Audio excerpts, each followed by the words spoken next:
We really do want to hear from everybody, so continue to add into the chat, and we will we want to kind of review those after the meeting. So thank you for sharing and letting us know how your fall ABE programming is going.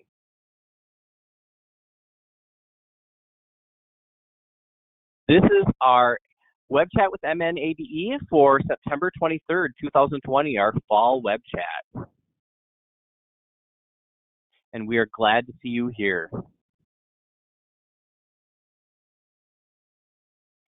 We'll do a quick introduction from some of our team that is here on the call. My name is Brad Haskamp. I'm the Interim Adult Education Supervisor. Julie, do you want to introduce yourself? Sure, I'm Julie Dinkle, the Transition Specialist at MDE. Sherry, are you here? Maybe not. I think she might be not in the organizer section. Astrid. Yes, good afternoon, everyone. This is Astrid Leiden, the Professional Development Specialist. Thanks for being here today. And Jody. Hello, everyone. This is Jody Versat. I'm the Program Quality Specialist. Excellent. And we're all really happy to see you here, as the others have noted, and excited to share some updates with you. Throughout the session, we do want it to be interactive, and we do want to hear from you. Many of you know how to use that webinar's chat function, and that's great. Please continue to use that throughout the session. During our question and answer times, we will have a chance for you to click to raise your hand, and we can unmute you to ask your question over the phone, or you can always chat in your question as well. If you're having any technical issues, please reach out to Carla Vian from Literacy Action Network, and she'll provide technical assistance as she can. And I want to thank Literacy Action Network and Carla Vian for helping us out and hosting these sessions. Thank you, Carla. Today we have 5 key topic areas for you. First, we're going to start with some partner updates. Then we're going to talk about grants, policy, and accountability. After that, we're going to share some updates about high school equivalency testing. Then it's a discussion about professional development. After that, we'll make sure we have plenty of time for your questions, hopefully. So let's kick it off, and I'm going to turn it over to Julie Dinkle from our team to provide us some partner updates. Julie. All right, thank you, Brad, and good afternoon, everyone, and welcome to the second day of fall. I just have a few updates. The regional transitions coordinators have seen some of these, so this might be repetitive to you. But we've been contacted by the Office of Refugee Resettlement in trying to collaborate better on some of the work they're doing in settling and providing services to refugees. And something we currently do not track in adult basic education is how many refugees we serve. And so it would really help us out if you could chat in how many refugees or asylees you think you currently are serving at your site or within the consortium. It would just give us some idea when they contact us and we're doing this work of how many we potentially think we are serving. So if you could chat that in, it would be appreciated. Annually would be fine if it, yeah. Well, actually, yeah, annually would be fine, or even currently if you're, however many you think you have been serving, yeah.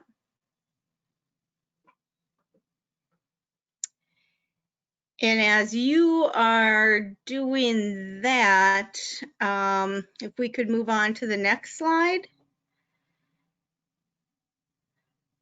I want to bring to your attention that there is still this opportunity to participate in Coursera coursework that's offered through the Department of Employment and Economic Development at no charge to you, to your staff, or to learners. And the first time I brought this up, I brought it up just reminding you that some of these courses could be courses that a adult basic education learner at a higher level might be able to complete, and you could offer it and provide tutoring along with it. as well.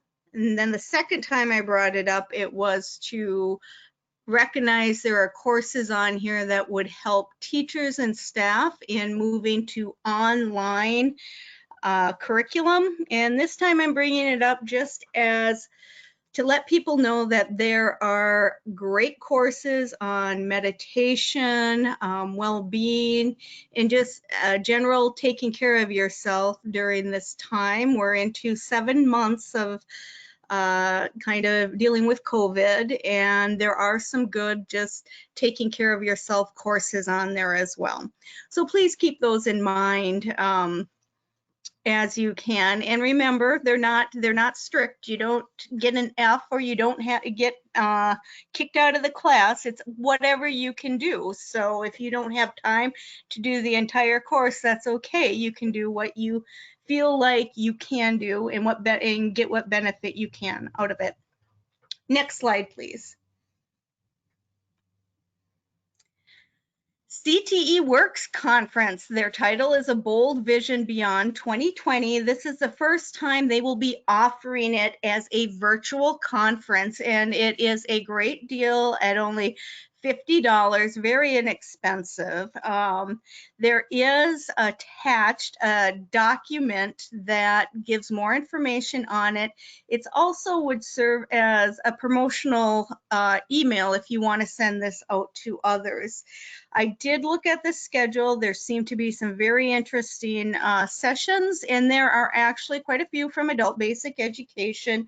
I noticed there's some from the International Institute, and I know that Anoka Ramsey will be presenting some information. Also, some of you may remember Anne-Marie Leyland and Judy Mortrude, who were part of the ABE community. They will be presenting on different topics. So it would be really just a great event to attend if you're available. The link to the registration is in there. And again, there's more information attached. I should also mention regarding Coursera, if you're looking at how to take those courses, there's a document attached in the materials that will show you or walk you through how to sign up for that. Next slide, please. Also attached in the materials is updated guidance regarding placement into Minnesota State community colleges and colleges. The term they've been using is informed self-placement or guided self-placement, and it's using just what is locally developed by each institution to help a learner place themselves into coursework, since the AccuPlacer can no longer necessarily be available for everyone to take remotely. So if you have learners that are interested in going to college or might be at that point, I know it's already started for this year, but if you're thinking for the winter, or what they call the spring course, starting in January, this is a excellent opportunity for them to enroll in college coursework. And I believe this guidance will go through the summer courses for this year. Next slide, please. The Workforce Innovation and Opportunity Act infrastructure agreements will be due at the end of December. These are required, and what it is a way of showing what is adult basic education contributing to the operation of the one-stop centers, or in Minnesota, they're the career force centers or career force.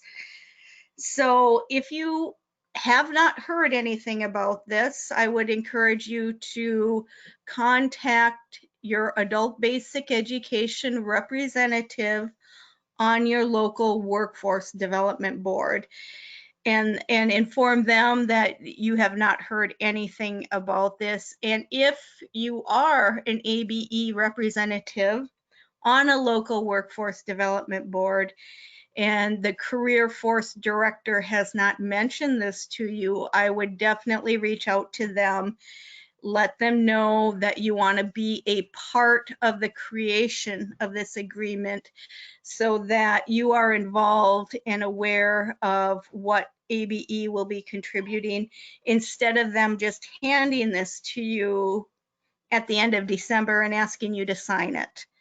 So if you can, try to get out ahead of this to figure this out before the end of December.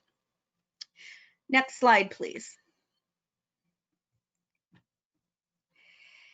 Now there's a handout with this information as well. The Minnesota Career and Information System is offering 2 training dates for those individuals who want to or who have signed up to receive the adult basic education version of the MCIS. Remember, this is the version that's written at the 5th grade reading level. They ask a lot, the bullets are done in like a question answer format. It is not text dense. It was designed for reading that would be available and accessible to adult basic education learners. So it is a great tool if you're doing helping a learner plan their future pathway. So please just keep that in mind. And again, like I think I said, there's also additional training opportunities besides just this initial setup one that's listed on that handout as well. And I believe that is my last update. Are there any questions that anyone has? I'm not seeing any in the chat. Please All right. go ahead and chat if you have any questions for Julie.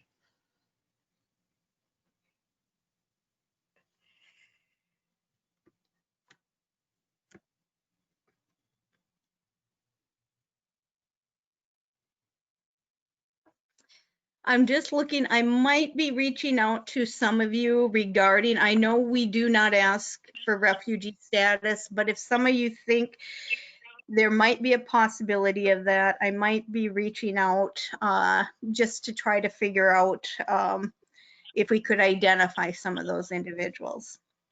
So with that, thank you, and I'll turn it back to you, Brad. Thanks, Julie.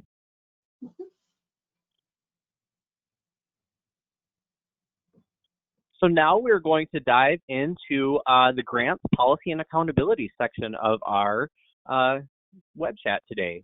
First off, you might have seen this email this morning, but we want to let you know that that we have decided and we are able to approve the recommendation from our Contact Hour working group.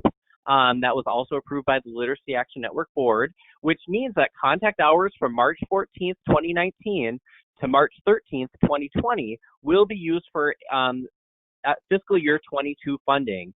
And these are the hours that you'll report on your June application that would be due on June 1st, 2021, but we'll provide more information about that then. However, the key point about this recommendation is that if statewide ABE funding remains the same, consortia will receive the same amount of funding for this next fiscal year as you're currently receiving. And this way it helps us hold all consortia harmless in this era when hours are greatly affected due to COVID-related closures and disruptions. So this is hopefully a big sigh of relief for many of you that this is confirmed, and we just wanted to let you know that we have approved and we will implement this recommendation.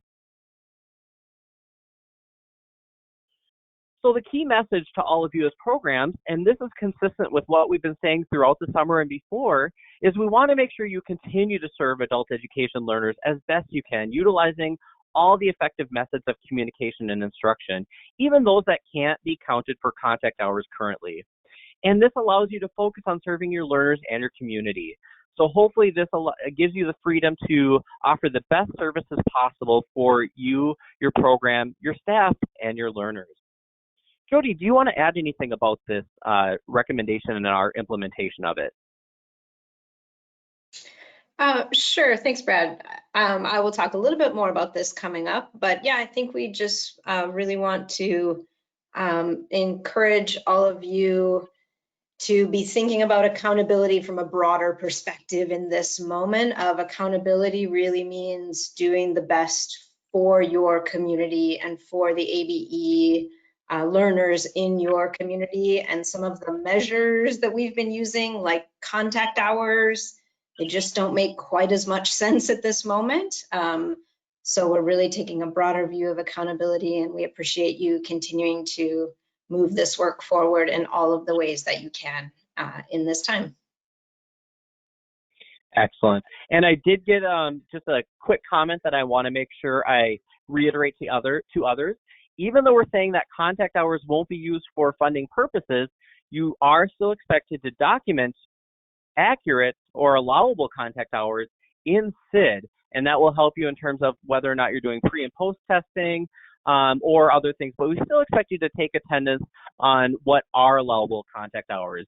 This doesn't mean you have an exemption to entering anything in SID over the next year. So that's just one clarification I want to throw out there. And we are still accountable to the Federal Department of Education to turn in documentation of those contact hours. Absolutely. Okay. Well, I'm going to turn it over to Jody to talk more about report cards. Jody. Great, thanks, Brad.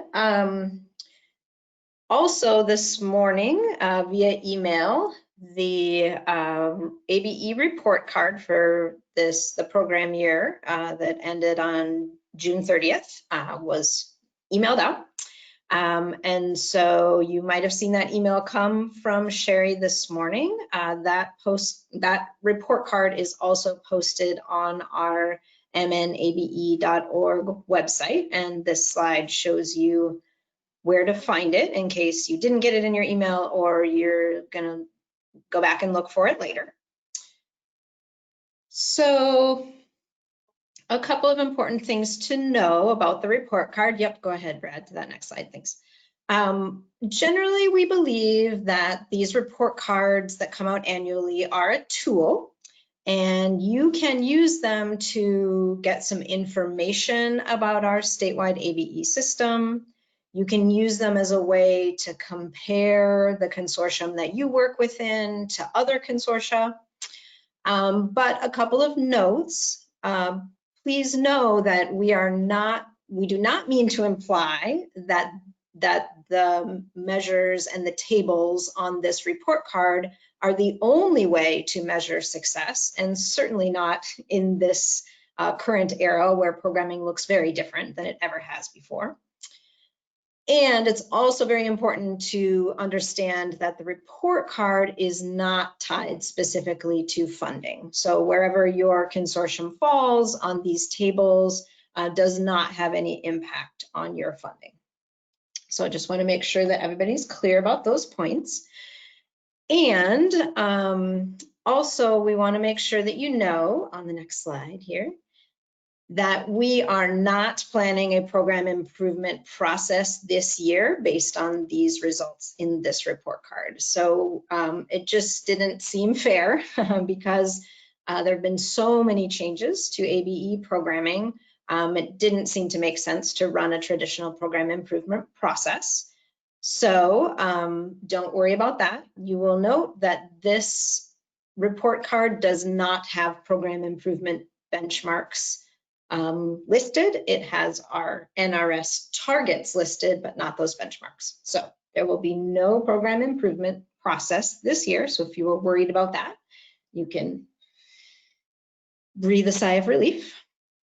I do want to take a minute to point out the content of the report card, what you can find there.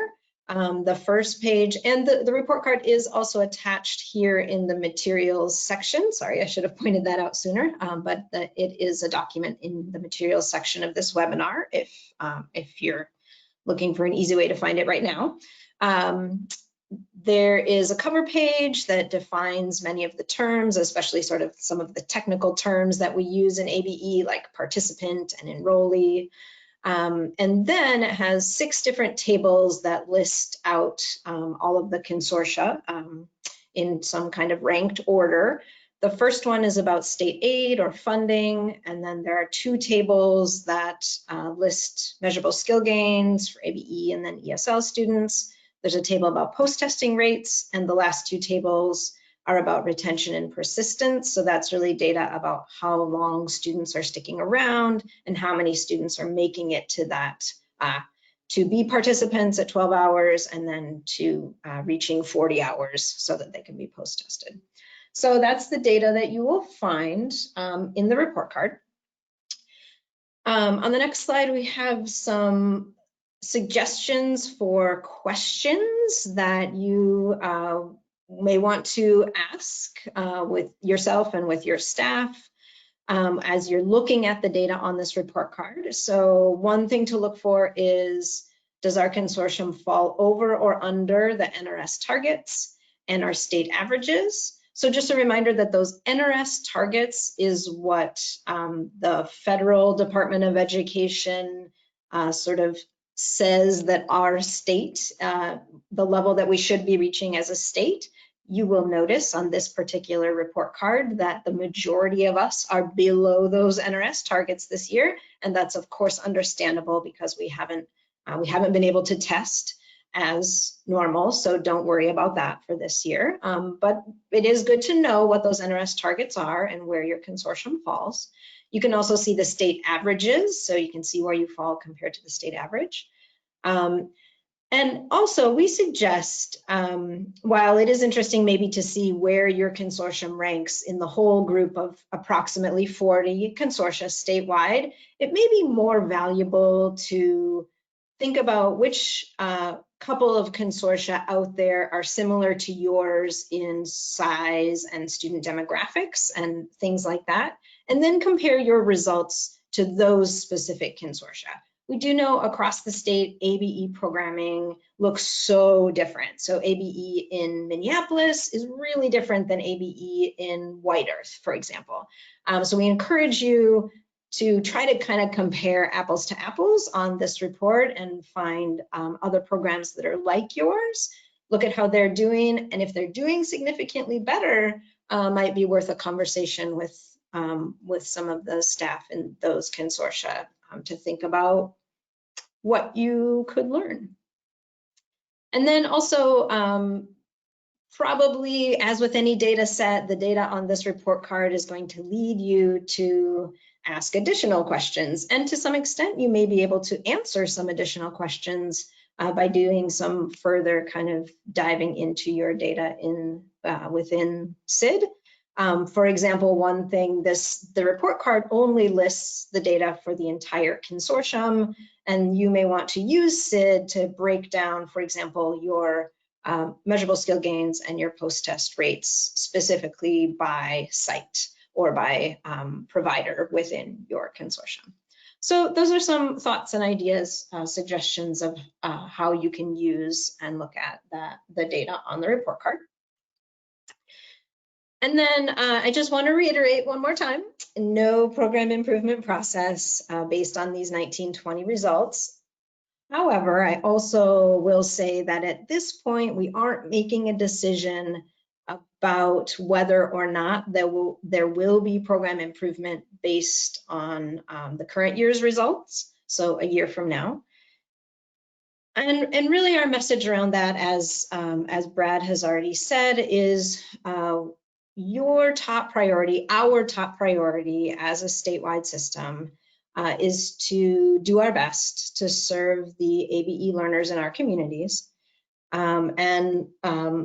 Like we said, we recognize that some of the measures that we've used to sort of document accountability and document success, such as contact hours and post-test rates and measurable skill gains, we recognize at this point those measures aren't adequate to really define and describe what success looks like right now. However, it is very important that you continue to track those measures, but just know that you won't be penalized right now for lower amounts of hours or lower measurable skill gains.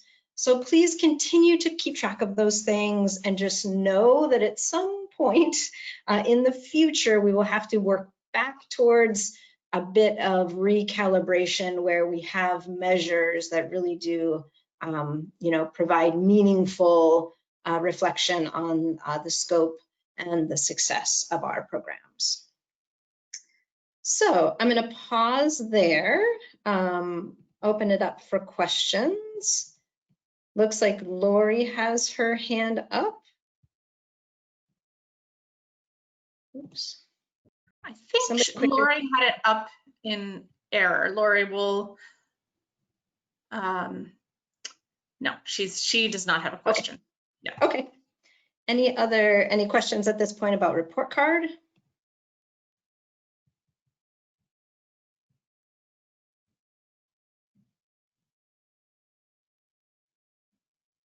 All right, go ahead and put those in the chat if you do. And then, yeah, I think we can keep going. So the one other thing that I have to discuss with you all is the ABE 5-year narratives. So hopefully, as most of you know, all ABE consortia are required to do an extensive narrative every 5 years, or it's been 6 years recently.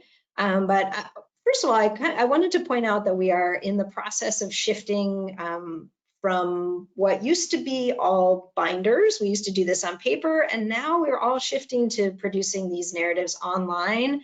And I just am real impressed with a lot of what you all are putting together online. They're really very attractive sets of documents, and I think so much more user-friendly and,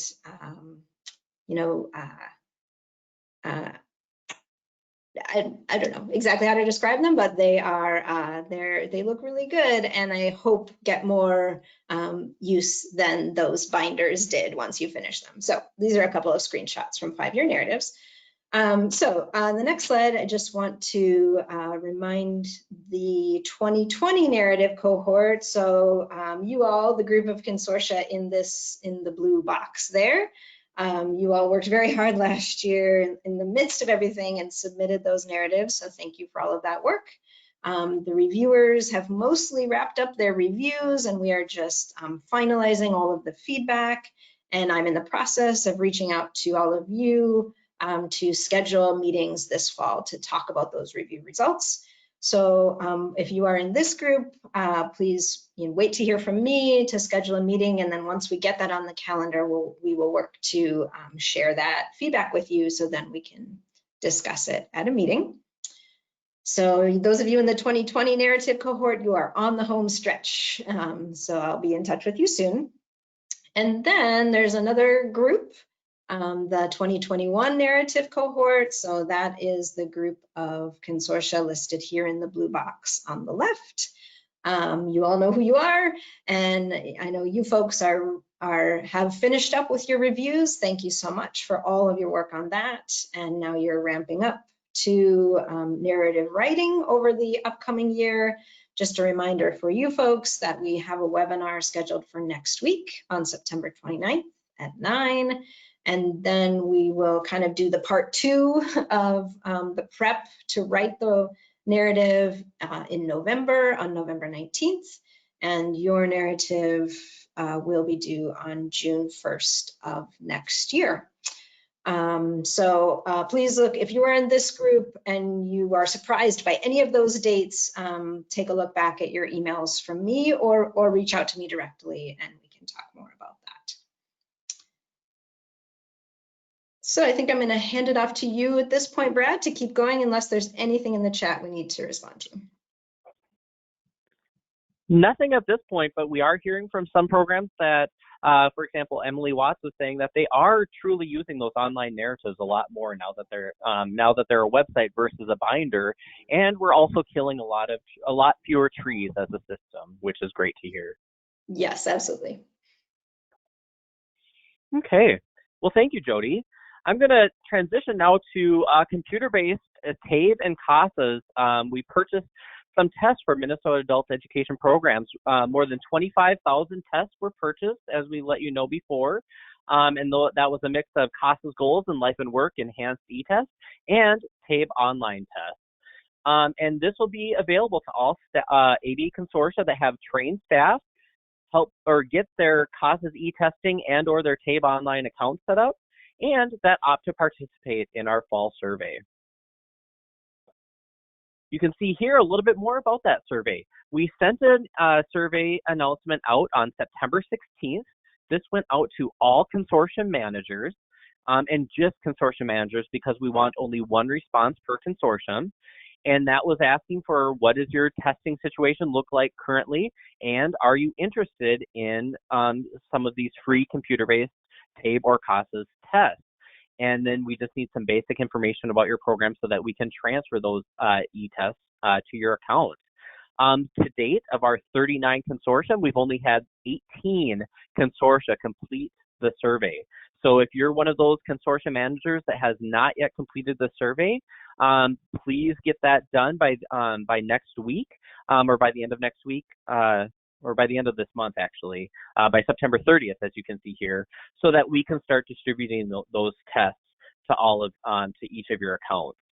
And we hope then that to distribute those in October or November. This will be 50%, so about at least 12 to 13,000 of the tests will be given out during this time. And we'll be using a formula to allocate those for those that opt in based on your proportion of testing last year statewide. And then we'll do a round 2 of distribution sometime in winter or spring with the remaining tests, and this will be purely upon request for consortia that would like additional e-tests or online tests that have been using them. So that would be great. Please make sure to complete that survey, and then we can get those tests distributed.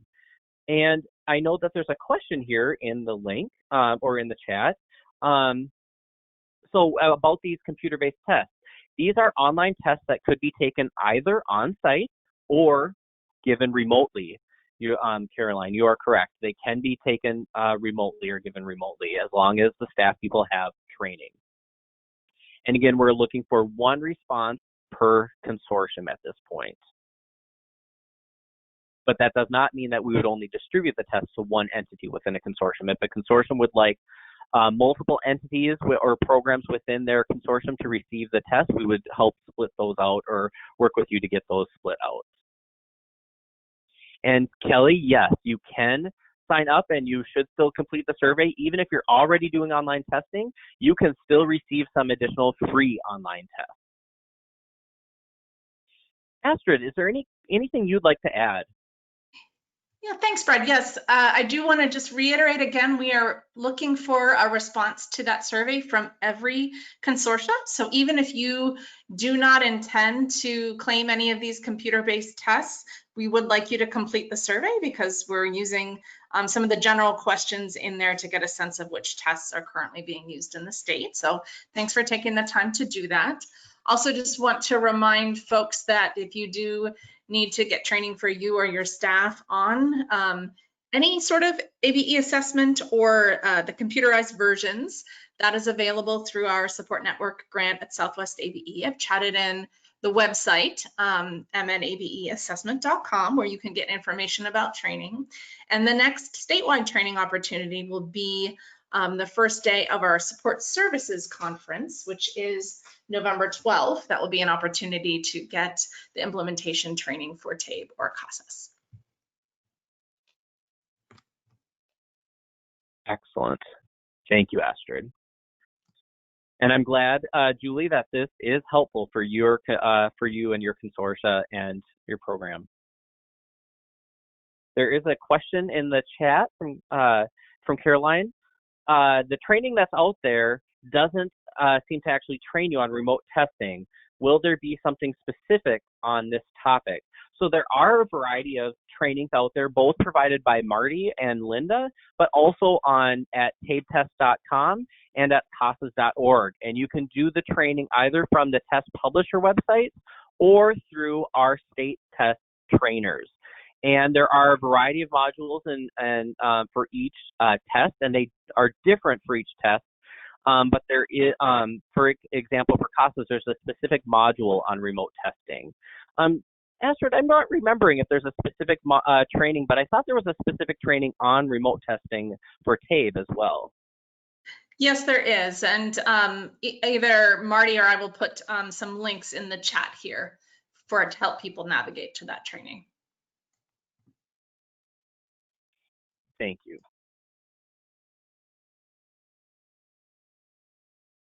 Okay. As we're continuing to talk about tests, I also wanted to let people, know that the federal government has released an extension of NRS test approval. Many of our current ESL tests were scheduled to expire in 2021. They are now approved through March 7th of 2023. So that means CASAS Life and Work, the reading and listening test, and Best Plus 2.0 are approved through March 7th, 2023. So that likely means that the new tests are having a little bit of a tough time getting approved from the federal government. But you can see here, and the Federal Register, they just announced that on August 7th. So if you have those CASAS Life and Work tests and Best Plus tests, don't worry, you don't have to get rid of them quite yet. It looks like they'll be around for a couple more years. You'll also note in the materials section that we have put the policy memo that we released in January, or updated in January, about elections, election day ABE programming. And we wanted to remind you that regular programming is permitted on general election days and evenings. Note though that you don't have to have class. You can choose to not have class on those days, but you are permitted to have class on election day. If you have any questions, I would encourage you to refer to the material, to the policy memo itself. But this is everything about grants, policy, and accountability. We'll take just a couple minutes to see if you have any questions in the chat. And Astrid, if you want to help me keep track of the chat to see if there are any questions submitted that we can answer. Not any so far. Just want to let people know that both Marty Olson and Linda Keller, our state test trainers, have put some links in the chat to CASAS and TABE remote testing information and training. So thanks, Marty and Linda. I'm not seeing any other additional questions at this point yet, Brad. Excellent. Okay. Well, we'll have time for questions here at the end too, so we'll move ahead. Thanks, Astrid. So our next section is about high school equivalency testing. We have a couple updates for you in this area. First, you should have received an email from Sherry last week about obtaining GED records. We want to let you know that GED records from Minnesota can now be emailed as a PDF. If the person would like to receive their GED record as a PDF, just put the email address you'd like it sent to on the address form or address line on the GED records request form. We are working to update that form, but as you remember with the age waiver update process, that did take a little while. So in the meantime, please just put the email on the address line of the GED records request form. We also want to let you know that there is a delay with records being sent via U.S. mail. It may take an additional week to receive your GED records via U.S. mail, and that is due to some delays within the U.S. Postal Service, but also due to our limited printing schedule with our remote work schedule. So but people should still be able to receive their GED record 3 to 4 weeks after requested. We also would like to let you know that we have seen that there is a delay with any student that has taken the GED test via OP or online proctored. We have seen that sometimes those OP tests, the video of the testing has to be reviewed by someone at Pearson VUE. And so what frequently happens is we'll see a 1 to 2 day delay with those records just until the GED Testing Service and Pearson get a chance to review those records. And I will say I've seen a handful of records or tests get thrown out via OP because there has either been someone that has come into the room, or there has been there have been people that have potentially been cheating with writing down test answers and questions. So just that's part of the reason why there is a delay with that OP testing result. Also, we want to make sure that you email or fax GED record requests. Do not come to MDE to drop off a request or expect to pick up a record. Staff are not there. We are still being asked to work remotely. If you have a GED record request, please email it to Alice Smith. You can see her email on the slide, or you can fax it to us, and you can see the fax number on the slide. We also want to let you know we've received your questions, and we commiserate with you. We are frustrated at this point that the MN GED 30 code has not been extended yet beyond September 30th. Right now it is between MDE contracting staff, Minnesota Department of Administration contracting staff, and GED Testing Service contracting staff to extend the contract to December 31st. But we will let you know as soon as that code is extended. We hope that is extended any day here. And I do expect it to be updated or extended by September 30th at the very latest.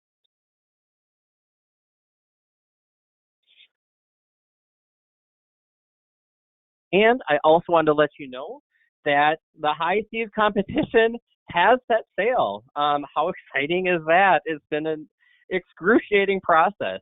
But the application was posted in August, and the vendor applications are due in October. We have a great team of reviewers from the Minnesota Department of Education, from the Minnesota Department of Corrections, from ABE Programs, and from tribal nations that will be participating in this review process. So we're really excited for that great team of reviewers. We anticipate that the results will be announced in November or December, and then the results, any new tests that would be implemented or approved would take effect sometime in 2021. So stay tuned with that. And that is the high school equivalency section. I do see that there was a question about adding the GED records request form to the materials. We can't actually add a material in the middle of a webinar, but thank you to Astrid for posting the link to the GED records request form. The records request form can always be found on the Minnesota Department of Education website if you search for GED records request in the search function. Any other questions about high school equivalency testing?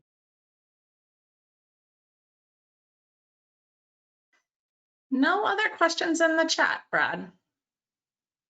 Excellent. Well, people can continue to chat in their questions and we'll get to those. But otherwise, let's move ahead with professional development, Astrid. Excellent. Thanks, Brad. Let's go to the next slide. So first, just wanted to remind everyone that all of our Minnesota Adult Basic Education professional development is virtual through at least December. Likely beyond that, but we've only made the final decision through December. Our statewide professional development committee will be convening again in October, and we will revisit the question of our spring activities. So just a reminder again, everything through December is virtual. So let's move forward, Brad.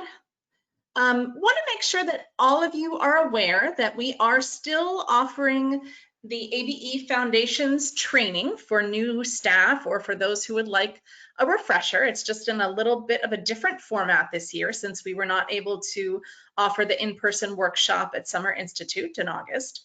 So if you have any new staff or folks who are newer to the field and would like a refresher, there is an ABE Foundations online course available through Atlas. And then a series of webinars are planned to provide some extra support and networking opportunities for those who are going through that online course. So it's a chance to go through the course in chunks, meet with others, and connect with Atlas and other support services staff and MDE staff to ask questions. So those webinars are scheduled for October, as well as an additional webinar specifically for those in support staff roles that will be offered as part of the Support Services Conference. You can find more information on the Atlas website about that opportunity. Also wanted to let people know, if you don't already have staff registered for the Math Institute this Friday, it is going to be excellent. We are really excited about a full day focused on best practices for online math learning. We're going to be hearing from a national speaker, Joey Lehrman, who is based out of New Orleans and a fully distance education, adult education program. He'll be offering the keynote as well as a flipped classroom simulation. There'll be a number of concurrent sessions as well as discussion sessions that will allow attendees to share ideas and problem solve around challenges together. Registration is still open, and even for folks who don't identify as math teachers per se, there will be a lot of takeaways that can be applied to a variety of content and levels for adult education. So hope that many of your staff will be able to attend that event. We're also looking ahead to November. Brad, if you can go to the next slide, to our statewide Teaching and Learning at a Distance conference. So as you've probably heard, we are not meeting in person for regionals this year in the fall, and therefore we've repurposed that time as a statewide Teaching and Learning at a Distance conference. So we'll be meeting Thursday, November 5th in the afternoon, as well as Friday, November 6th from 9 to 2:45. We are in the process of finalizing concurrent sessions. There'll be over 20 concurrent sessions, both for instructors and those who are in program management roles. And you can see a variety of the confirmed session topics to date here, and there'll be more. Opportunities for some networking by role and content area, as well as meetings of the affinity groups that started meeting at Summer Institute. So keep your eyes on your October 6th ABE PD Connect for registration information about that event. We're really excited about that. Let's go to the next slide. We also sent out a save the date last week about our fall manager meeting. And we have re-envisioned the format for this event, partly based on feedback from last year's fall manager meeting, as well as taking into consideration the virtual nature of this event. So we've made the decision to split this into two parts. We'll meet in the morning of November 18th and the morning of November 19th. We're planning this to be a very interactive statewide leadership conversation. There'll be time for discussions, breakout rooms. And so we wanted to take this opportunity to hear from you about what topics would you like to discuss in this meeting with our leadership team, as well as your ABE manager colleagues. So I'll pause here for a moment and give you the opportunity to either post some suggestions in the chat, or if you would like to raise your hand, we can unmute you. We're very interested in making sure that these days meet your needs and address some of the burning issues that you are facing currently.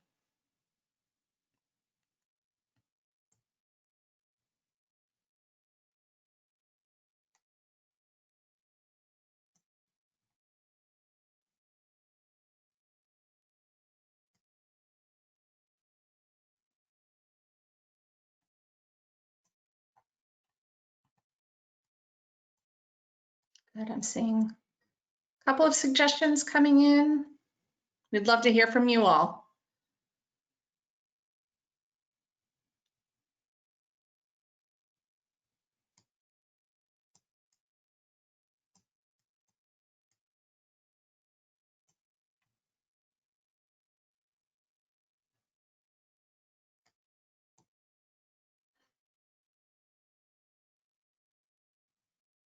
Looks like people are looking for the opportunity to talk about supervising and supporting staff in an online environment, specifically online observations, supporting teachers as they choose distance learning platforms, how to use volunteers remotely. Great.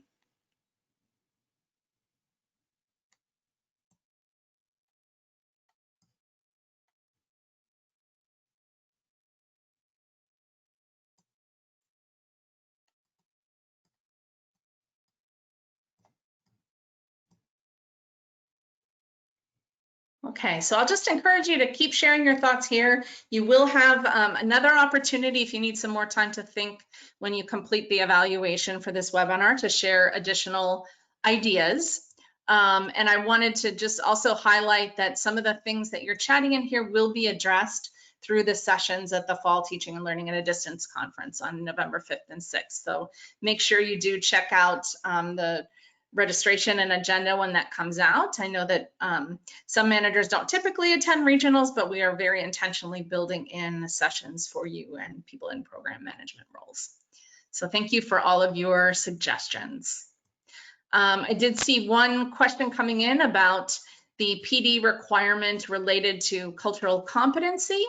I just want to let people know that we are planning for to address this through a two-part professional development opportunity in the spring. And in a few minutes, I can chat out the tentative dates for that. But that will be an opportunity to come together virtually. It will be open to everyone around the state who needs to meet that relicensure requirement. Okay, let's go to the next slide. Make sure you mark your calendars for the other online events that are happening this fall. Support Services Conference, again, will be 2 days. November 12th will be focused on testing implementation training, so CASAS and TABE implementation training. And the 13th will be a keynote session as well as a number of breakout sessions, and registration for that will be opening soon. We have the Minnesota English Learner Education Conference, which is a collaboration between Mini-TESOL and the Minnesota Department of Education. Keep an eye out for your ABE Connect. There will be some information coming soon about scholarships for those who would like to attend that conference. Volunteer Management Conference, December 4th. And then looking ahead to January, the Language and Literacy Institute will be held virtually as well. So make sure you have those on your calendars and share that information with your teachers. We also have a number of webinars coming up.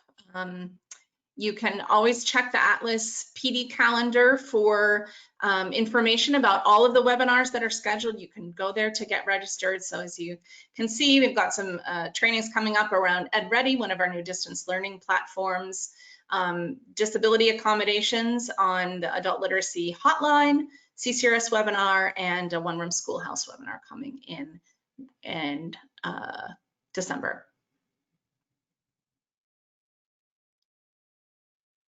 Go to the next slide. If you miss any of these webinars, want to make sure that everyone is aware that we are archiving many of our trainings on the Minnesota ABE PD YouTube channel. So that's always a place to go to see what you've missed. Next slide, Brad. We had some questions in the chat earlier about how to use volunteers remotely and how to support your volunteers who are working remotely. Want to make sure that you've all heard about the Foundations of Remote Tutoring certificate that is now being offered through Literacy Minnesota. This is a chance for your tutors or volunteers to get some information about how to work effectively with learners at a distance. So includes a remote tutoring 101 webinar, plus 3 additional remote instruction training webinars. And the volunteer can either choose the webinars that best meet their volunteering role, or if you as a volunteer coordinator or teacher want to help them, choose ones that will help them with the activities that they're going to be doing with learners. You can also require which ones you would like them to attend. So this is an excellent opportunity for volunteers to get some skills that for transferring the in-person work that they've been doing to supporting learners at a distance. And we've been hearing some great information about programs that are using volunteers to help facilitate breakout rooms, that are helping with specific needs that learners might have, that are helping with tech support, lots of innovative ways that programs are using volunteers in this time. So encourage you to check that out. And finally, want to make sure that people are aware of the Distance Learning 102 cohort that will be beginning this fall. This is an opportunity for teachers who are working in distance learning or in a blended hybrid situation to work through some of the specific challenges that they're facing with a cohort of other teachers working in distance learning. It's a case study based model, so the participants work together to identify some challenges that they're having, write up a case study, and then work together with peers to identify some strategies, pilot those strategies, and report back on their successes and challenges.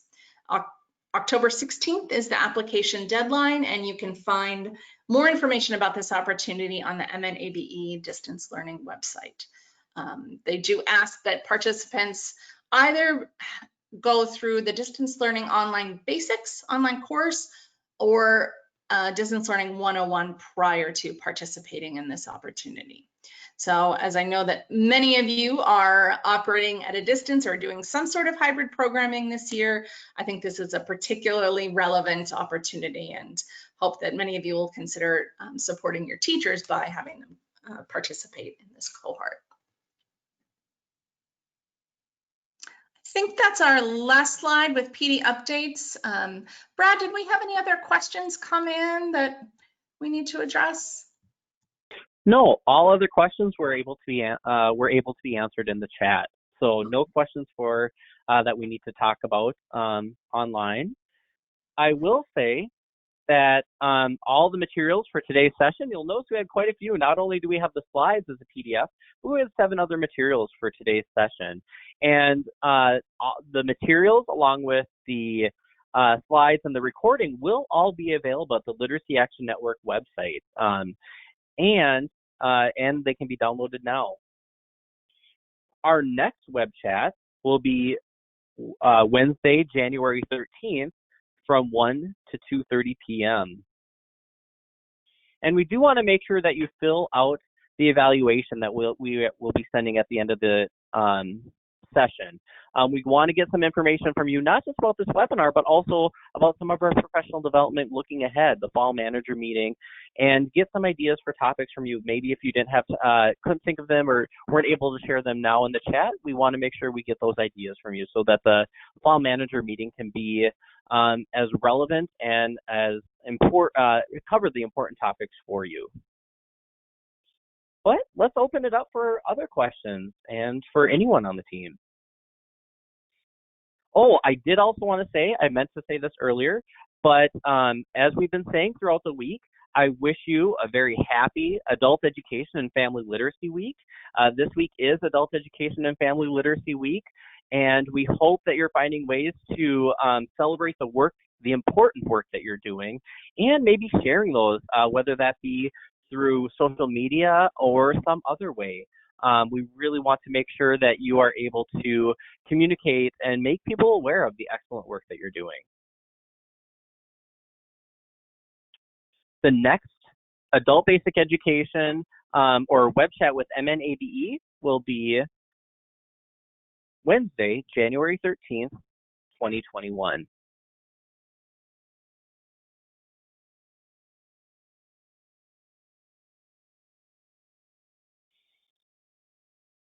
Oh, any questions for the team?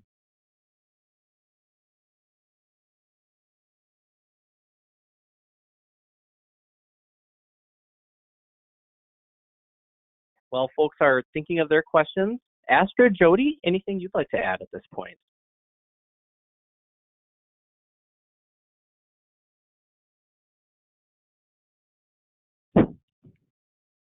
Good question from Karen Walters. Karen's asking how Todd's doing. Todd is enjoying his brief retirement we are working on bringing him back actually part-time to work with our team and help convey more of his expertise to help us during this transition, and especially while we're a staff person down. So we hope that he will be coming back in October to join us. He has been enjoying his time, but also he's still willing and ready to come back and join us. So I think he looks forward to connecting with all of you.